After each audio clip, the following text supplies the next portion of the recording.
嘉义县的亚洲无人机 AI 创新应用研发中心有替全国高中以下学生设计规系列的课程，来这上课的这学生囡仔呢，会当透过接触到这无人机产业，培养因对无人机的兴趣。学生囡仔摕家私咧导因家己的无人机，准备等下要来表演。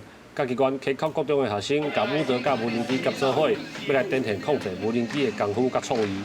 一开始是本来还不熟，然后就是我们有老师一直指导，最后我们有做，就是也有用无人机做一些发明，然后就是我觉得操作起来还蛮顺的，就是很简单这样。今年第2届无人机营队计共有3梯，邀请全国各小、国中、甲高中的学生来参加，有家长专工带囡仔落南，希望会当学到专业的知识。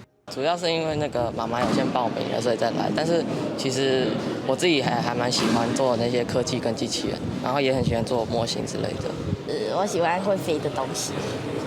那你来上这个课，你会很开心吗？会啊。那这个产业其实是比较属于前瞻的科技哈。那这个部分呢，我们希望就是说，在我们亚创中心其实有40家厂商哈。那大家都希望哈有一些人才啊，可以后续可以挹注到这个产业进来哦。